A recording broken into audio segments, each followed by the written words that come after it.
अस्सलामुअलैकुम व्यूअर्स, क्या हाल है आप सबके। उम्मीद करता हूँ आप सब ठीक होंगे। वेलकम करता हूँ आपका इनके बर्ड्स में। आज की वीडियो में मैं आपको दिखाऊंगा फिंचेस की सफाई करनी है एक तो, और दूसरा कुछ मौसम के हिसाब से सेटिंग करनी है, जैसे कि हमने प्लास्टिक शीट वगैरह उतारनी है अपने केज की। तो यही दिखाऊंगा आज। तो शुरू करता हूँ वीडियो को। अगर अभी तक आपने मेरे चैनल को सब्सक्राइब नहीं किया तो चैनल सब्सक्राइब करना है और साथ ही मौजूद बेल के आइकन को दबा दें, जिससे आपको मेरे आने वाली तमाम नई वीडियो के नोटिफिकेशन मिलते रहेंगे। जी व्यूअर्स, तो ये मैंने सर्दी के मौसम को देखते हुए नीचे भूसा बिछाया हुआ था, क्योंकि फिंचेस के जब बच्चे नीचे उतरते हैं और वो नीचे उतर के ज़मीन पर बैठ जाते हैं 5 से 7 दिन के लिए, तो जब ज़मीन ठंडी होती है, भूसा नहीं था, ज़मीन ठंडी होती है, जिस वजह से फिंचेस के बच्चे जो है मर जाते ठंड लगने की वजह से। तो ये इसीलिए मैंने जो है सर्दी के मौसम में नीचे भूसा बिछा दिया था। और अब ये भूसा हटाने का टाइम आ गया है, क्योंकि अभी मौसम चेंज हो रहा है और तकरीबन जो है दिन में टेम्परेचर अच्छा होता है, थोड़ा गर्म होता है, और रात में भी इतनी ज़्यादा ठंड नहीं होती। दूसरा ये है कि भूसा ख़राब भी हो गया और वैसे भी सीज़न ख़त्म हो गया अभी सर्दी का। तो आज इसकी सफाई करनी है पूरी फिंचेस कॉलोनी की।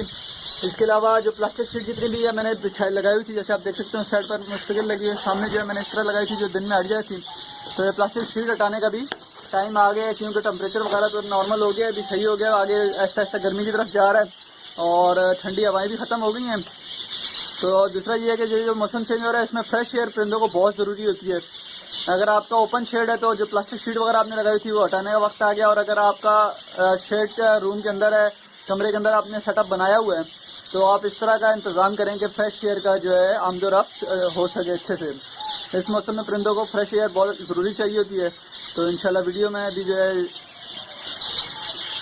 मैं इसकी सफाई करता हूँ पूरी की, और फिर इंशाल्लाह आपको बाद में दिखाता हूँ फिंचेस की पूरी कॉलोनी साफ़ करके, और शीट वगैरह भी हटाते हैं इंशाल्लाह। तो शुरू करता हूँ। तो भूसा का तकरीबन 2-2 इंच मैंने डाला हुआ था। इसको सबसे पहले मैं स्क्रैप की मदद से इकट्ठा करता हूँ, और फिर जो है इसको मैं बोरी में भर लूँगा सारे को। तो अभी ये है कि मैंने भूसे को डालने से पहले आपको मैंने तकरीबन इस पर एक वीडियो बनाई थी। इसको मैंने डालने से पहले जो है एक पाउडर डाला है, नीचे चाहे कीड़े वगैरह चींटियाँ वगैरह जो हैं नीचे जमा ना हो सकें। तो अभी भी ऐसे करूँगा मैं, बिल्कुल इसको साफ़ करके जब झाड़ू वगैरह लगा लूँगा कॉलोनी से, तो इस पर मैं फिर से एक कुपेक्स पाउडर का छिड़काव कर दूँगा, ताकि जितने भी कीड़े वगैरह हैं चींटियाँ वगैरह हैं वो ना आ सकें मेरी इस कॉलोनी के अंदर। तो इसमें इस तरह सारे को इकट्ठा कर लेता हूँ, फिर दिखाता हूँ इंशाल्लाह आपको सारे को साफ़ करके इकट्ठा करके। जी तो बिल्कुल सफाई कर ली है अभी मैंने, और बिल्कुल साफ़ हो चुकी है कॉलोनी, आप देख सकते हैं। इसके अलावा मैंने प्लास्टिक शीट भी हटा दी है साइड से, जो परमानेंट लगाई हुई थी, सामने वाले ही मैंने हटा दिए। तो अभी जो है प्लास्टिक शीट लगाने की भी ज़रूरत नहीं है, मौसम बेहतर है। तो अभी इंशाल्लाह जो है बिल्कुल कॉलोनी तैयार हो गई है। तो यही दिखाना था आज की वीडियो में। सफाई वगैरह कर दी है, प्लास्टिक शीट वगैरह हटा दी है। उम्मीद करता हूँ वीडियो आपको पसंद आई होगी। इंशाल्लाह मिलते हैं फिर किसी नई वीडियो के साथ। चैनल को ज़रूर सब्सक्राइब करें, वीडियो लाइक करें। किसी भी सवाल के लिए आप मुझसे कमेंट बॉक्स में रब्ता कर सकते हैं। इंशाल्लाह मिलते हैं फिर किसी नई वीडियो के साथ।